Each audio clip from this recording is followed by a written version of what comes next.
అంటే ఇక్కడ తెలంగాణలో ఇట్లా చూస్తున్నాం. సో మరి ఏపీలో 10 సీట్లకే పడిపోయింది వైసీపీ. దానికేం చెప్తారు? అక్కడ పడిపోవడానికి పాలనలో ఉంది ఒక కారణమైతే, రెండోది పార్టీని ఇంతకుముందు చెప్పినట్టు పార్టీ సంస్థాగత నిర్మాణాన్ని నిర్వీర్యం చేసిండు ఆయన. వాలంటీర్ల మీద డిపెండ్ అయ్యి గ్రామశాఖ లేదు, గ్రామాధ్యక్షులు లేడు, మండల కమిటీలు లేవు. అంటే పార్టీ పరమైన సంస్థాగత నిర్మాణం లేదు. నెంబర్ 1. నెంబర్ 2, ప్రజాప్రతినిధిగా చెప్పబడే వార్డ్ నెంబర్లు, sarpanch, MPTC, ZPTC, even MLA. ఇప్పుడు ఏదో క్యాస్ట్ సర్టిఫికేట్ కావాలి, ఇన్కమ్ సర్టిఫికేట్ కావాలి, డేట్ ఆఫ్ బర్త్ సర్టిఫికేట్ కావాలి, లేకపోతే బర్త్ సర్టిఫికేట్ కావాలి, లేకపోతే ఏదో గ్రామంలో ఉన్నప్పుడు ఒక పెన్షన్ కావాలి, ఇంకేదో కావాలి. వాడు వాలంటీర్ దగ్గరికే సర్పంచ్తో అవసరం లేదు, వార్డ్ నెంబర్తో అవసరం లేదు, ఎంపీటీతో అవసరం లేదు. ప్రజాప్రతినిధులకి, వైఎస్ఆర్సీపీ ప్రజాప్రతినిధులు ప్రజలకు మధ్య గ్యాప్ వచ్చి పడేసింది. వీరి పాత్ర లేదా ఎక్కడ అంతే అంటారు? మీరు చెప్పండి, ఉన్నదా? వాలంటీర్ వ్యవస్థలో ఎక్కడైనా ఉన్నదా? తర్వాత అహంభావం ఎప్పుడు పనికిరాదు.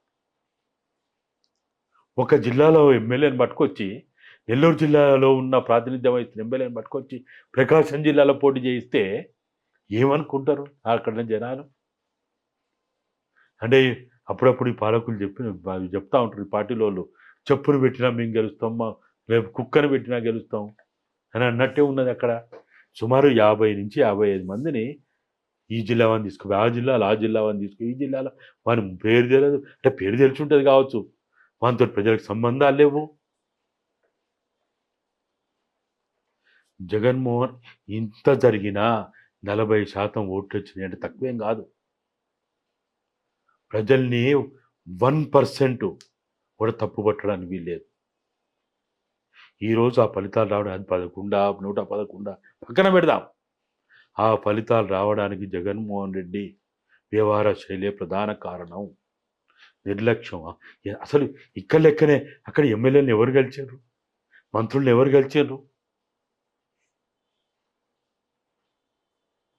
ఆయన కొన్ని ఇంటర్వ్యూలో నేను చూసినా, ఎందుకు ఇట్లా ఎమ్మెల్యేలని అక్కడ నుండి పట్టుకొచ్చి ఇడబెట్టిండు, ఇక్కడ నుండి పట్టుకొని ఆడబెట్టిండ్రు, అసలు పీపుల్తో కనెక్షన్ లేదు, ఎట్లా గెలుస్తారంటే అవసరం లేదు, వాడు నన్ను చూసి ఓట్లు ఎత్తారంటాడు.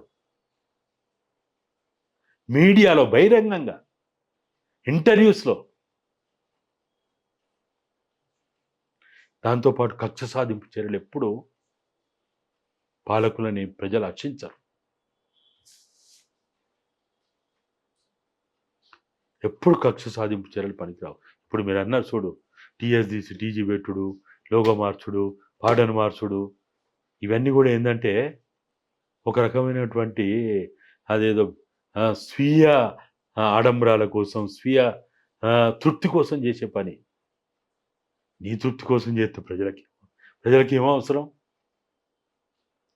మీరు ఇద్దరు తన్నుకోదలుచుకున్నారు, కొట్టుకోదలుచుకున్నారు, పగలు తీర్చుకోదలుచుకుంటారంటే ఇద్దరు పదవులు పక్కన పెట్టి పోయి తన్నుకోపోండి, ఎవడొద్దంటాడు? అండమాన్ నికోబార్ పోయి తన్నుకోండి, ఎవడొద్దంటాడు? ప్రజలు చాలా జాగ్రత్తగా ఉంటారు.